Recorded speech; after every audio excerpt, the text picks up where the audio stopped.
When I was reborn back on the day my sister and I chose our husbands, I discovered I could suddenly hear other people's thoughts on the surface. My sister Amelia looked shy and composed, however, the ecstatic voice in her head crashed straight into my ears. This time, you'll be the first to give birth to an heir. Then, without hesitation, she rushed to seduce the husband from my previous life, the man obsessed with sex who gave me triplets. Meanwhile, the cold, untouchable man who never even glanced at her in our last life was left to me. She thought she had won. After all, choosing the man with the stronger desire should make getting pregnant easier, right? I watched her excited figure disappear into the distance and slowly smiled. Amelia, this time, you can fall into hell all by yourself. Chapter in the center of the hall, attendants carried over 2 bouquets of roses in different colors. The black roses represented Marcus Zillman, the eldest son of the Zillman family and first in line to inherit the family. He leaned back in his chair with a blank expression, like a perfect but cold sculpture. The white roses represented Noah Zillman, the younger son of the Zillman family. He was the illegitimate child. A faint smile rested on his lips, making him look gentle and refined. Before I could even sort out my thoughts, a voice suddenly rang in my ears. This time, you'll be the first to give birth to an heir. It was my sister Amelia Foster's voice. Instinctively, I looked toward her, only to realize her lips were tightly pressed together. She hadn't spoken at all. Her eyes were locked onto the bouquet of white roses like a hunter staring at prey. Just wait, you'll steal him away soon enough. Her voice sounded again. In an instant, I understood I had been reborn, and somehow, I could hear other people's thoughts from the meaning behind Amelia's words just now. She had clearly been reborn, too, otherwise, she never would have said something like, be the first to give birth to an heir. Sure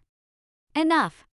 The next second, she stood up and picked up the bouquet of white roses right in front of everyone. She shyly pressed a kiss to the roses, then she walked straight over to Noah and handed them to him. Mr. Noah, please take care of me from now on. The headmistress of the bridal academy immediately spoke when she saw this. Jane, since Amelia chose Noah, you'll marry Marcus. As soon as those words fell, unconcealed triumph flashed through Amelia's eyes. She was laughing in her heart. Jane, this lifetime, you'll be the one living like a widow. In our previous life, Amelia had rushed to choose Marcus first in order to become the lady of the Zillman family. Marcus had a shark-like instinct for profit. In just a few short years, he expanded the Zillman family business across all of Europa. However, everyone knew he stayed year-round in the top-floor suite of the company building and refused to let anyone get close to him. Amelia had tried every possible method, from wearing a revealing nightgown and knocking on his door late at night to using document delivery as an excuse to enter his study. She even sneaked into his hotel room while he was away on a business trip. Every single time, though, she was mercilessly thrown out and humiliated like a joke. Later, she never became pregnant. At a family banquet, Donna Zillman of the Zillman family publicly declared that Amelia had something wrong with her body before directly kicking her out of the family. Meanwhile, I married Noah. Everyone thought I was unlucky. An illegitimate son had no real power and wouldn't inherit much of the family fortune, but after we got married, Noah became almost obsessed with me. Every day, he stayed by my side, shopping and eating with me and taking me on dates every late night. The sounds coming from our room made the servants blush whenever they passed by. Later, Marcus suddenly died. The autopsy report showed heavy metal poisoning as the cause of death, but nobody knew who did it.